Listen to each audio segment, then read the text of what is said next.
Hello everybody and welcome to my YouTube channel, Art Classes My Way. Couple of things are kind of acting odd for me on the channel, so this is probably going to be the only video for a little bit until I get my monetization back. I don't know why they took it away from me, but I definitely wanted to at least get this video out because I had a lady come into work asking me some questions about Photoshop, and I kind of want to see if I cannot help her out. I told her as soon as I got off work that I'd come home and see what I could make video-wise for her. I don't really have any kind of a good setup to be doing videos on Photoshop. I do know how to do it. It was my major in college, graphic design and web design. But I really don't have a good setup like most YouTubers do, and especially the video gamers. So this is kind of the best I can do for now, and since it's going to be a very short little tiny video, it shouldn't be too bad. So the question that I was asked, let me put these guys away, was about what is DPI and why should I change it, and variety of different things like that, and also making your photo a bigger image. Now, I have had people say, oh, well, I'll just use this little tool here. It's a magnifying glass with a plus symbol in it, and that makes my picture bigger. Well, that doesn't actually make the picture bigger. You're just zooming in. And a lot of people get upset because by the time they zoom in, their picture just gets pixely and pixely, and all of a sudden this grid pops up. This is each individual pixel that is making up your image, and it's about as far as it's going to let me zoom in. So all these little white grids that you see here, that's each pixel sitting beside each other. So you are not actually making your picture bigger. It's still the same size it always was. When you see this, you're just zooming in so close that you are literally able to detail each individual pixel and change only one pixel out of the entire picture. I'll give you a little bit of an example. Yeah, why not? You work. Nice bright magenta color. Yep, that'll do. Make sure I have a tool that is small enough, 1 pixel size, so you can see my circle. Yep, I ended up changing 4. I just want the 1. Now, well. So this is 4 pixels changed very, very bright magenta. So when we zoom back out, which is there, that 1 little pixel, or 4 pixels that we changed, didn't make too much of a difference overall with our picture. But if we zoom back in, if I can find it that small again. Yeah, he's around here somewhere. Where in the ether, I don't know, but he's someplace.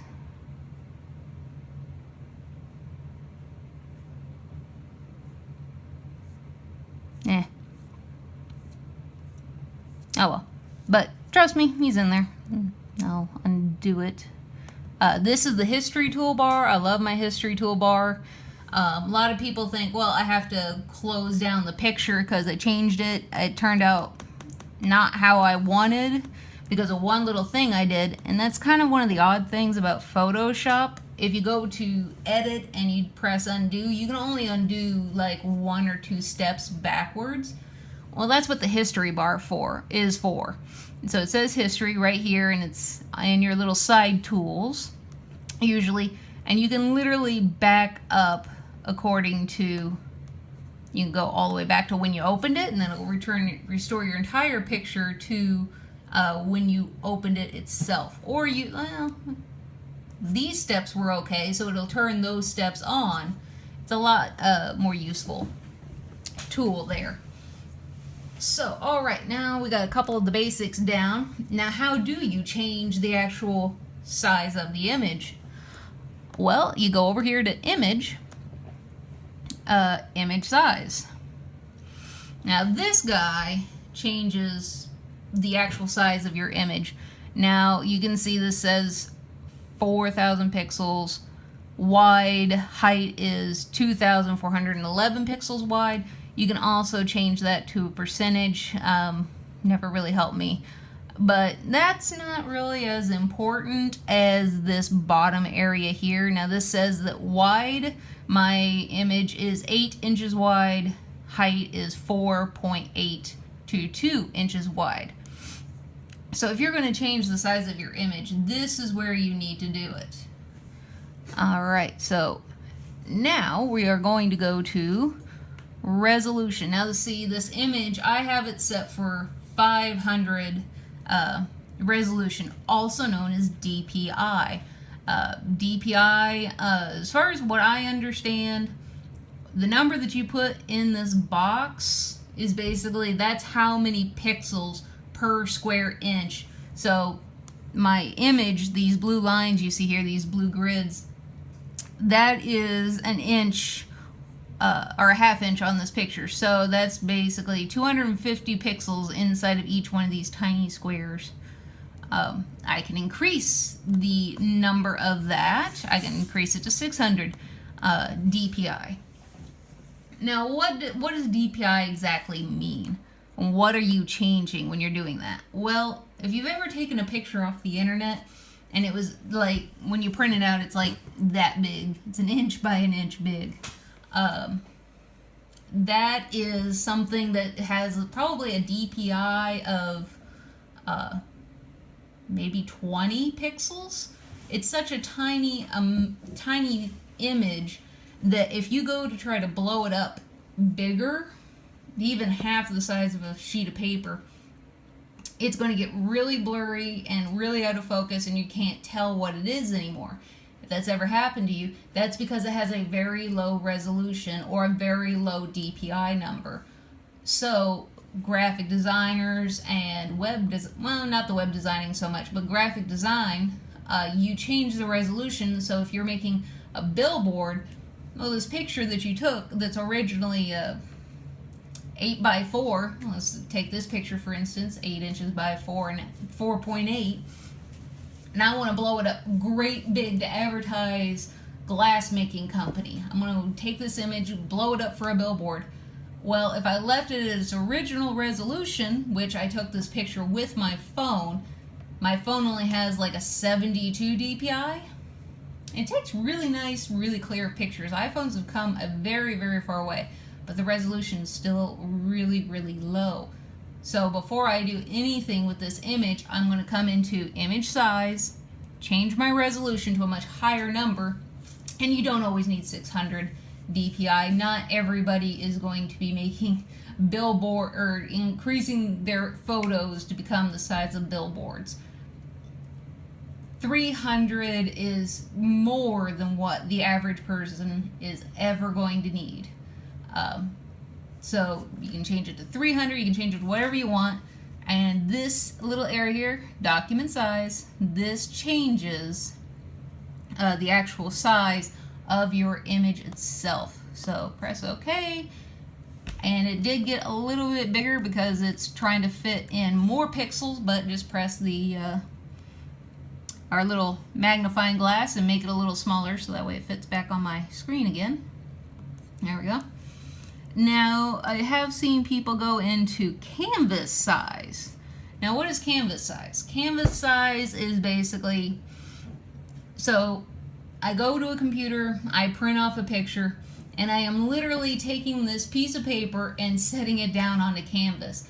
This is not the image itself. This is the canvas that your image is currently sitting on in the computer, quote unquote, quotation marks. So if I increase this to, well, just 9, and we'll increase this 5. Now, this down here is basically saying, okay, it's going to take these new dimensions and add them evenly. Well, if I want all the 9 that I ended up adding, I want all that dimension being added to the bottom. So I put the middle up here, so that way it puts all the dimensions in the other directions. Or you can put it in the corner and it'll just add all the dimensions to this corner over here. But in the middle's fine. And it'll evenly distribute making the canvas that is behind the image larger. But that's only on the computer. This doesn't really factor into real world what is going on.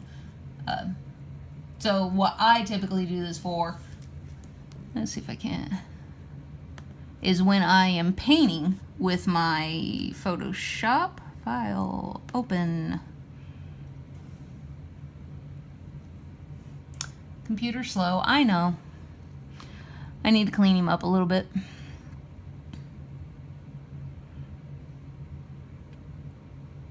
And you know what? Oh my goodness. Well, you can't see all the girls' secrets now. Come on. Files, files, files. Where's my stuff?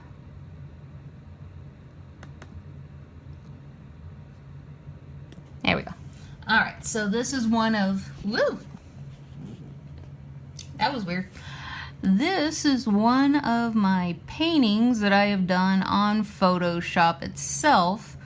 And if I wanted to, after I've gotten done with this painting, by increasing the canvas size, I can then from there, so if I wanted to put a body on her, I can just increase the canvas size going downwards, and then I continue painting that way. This image doesn't necessarily get changed. And I do love painting with Photoshop because you can get right in here and you can get as detailed as you want.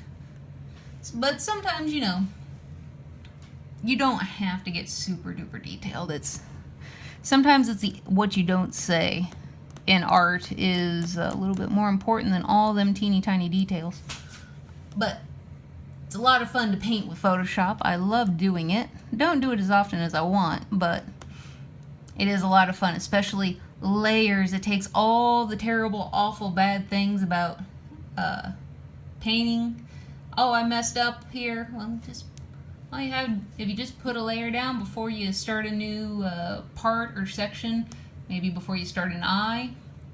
Well, you know what? All you gotta do, put down a layer, start doing it. You don't like it, turn the layer off. It's magic. It's the world's most amazing thing. Or maybe, okay, well, maybe I don't like the order I have certain items in my painting in, so you can take the layers and set one behind the other behind the other. Just think of it like the old Walt Disney cartoon paintings. They had the background, and then they had Donald Duck or Mickey on a clear piece of plastic where they painted them, and then they slowly made them animate by changing the plastic pieces so that way the background could come through. It's kind of the same concept with layers. They are fun, and you can have as many as you want. Layers, they're the greatest thing in the world. They're awesome. And then when you mess up and you don't like what you did, turn the layer off, or you can delete the layer. Delete the layer, layer 13, bye-bye. Then it gets rid of whatever it is that you did on that layer. And then all the other progress that you did still there. It's awesome. So yeah, a little bit of stuff about Photoshop. I hope that this was helpful, especially to the lady who came into my work asking me about Canvas. I hope this helps you out. I know your daughter can't exactly help you out as often as you need to, but like you said, she's busy. So all it is just going into Edit. Look over my camera here. Nope, not Edit. Image. Go into Image. Image size. This is what's going to change your actual image size plus your resolution. Pretty simple. Also, the help section, it's marvelous. That's one of the things that I love about Adobe programs. You go into the help section and image size. Nope, keep typing. He's gonna think. Pinwheel of death. All you Mac users out there understand my pain. And then all you have to do is select image size and it shows you exactly where it is. So if your Photoshop is set up differently from mine, this was back when they were still doing creative suites. Yeah, it was the last creative suite they did. I don't have to pay monthly for this. I may have paid a big fee up front, but you know what? I don't have to pay afterwards anymore. and I don't have to worry about keeping up with the subscription. I prefer it. So yeah, please like, subscribe, comment. I know a lot of my videos have vanished right now. Like I said, I'm having an issue with monetization at the moment, and see, there's a group of people that have decided to try to copyright some of my, it's a music thing. They're trying to copyright some of my videos, and it's like, okay, I don't have any music, and you can't copyright my voice because I didn't sell it to you. So, having a couple of issues with that. It's wonderful, you know, just trying to get started on YouTube, and everybody's already trying to take everything away from you. Wonderful, wonderful world sometimes, you know it? Yeah, Merry Christmas. But yeah, like, favorite, comment, subscribe, do what you do, share. Biggest thing is don't forget to click that little bell that's by the subscribe button, so that way you get notifications when I do start posting more videos again. And thanks guys for coming and hanging out with me today. Bye!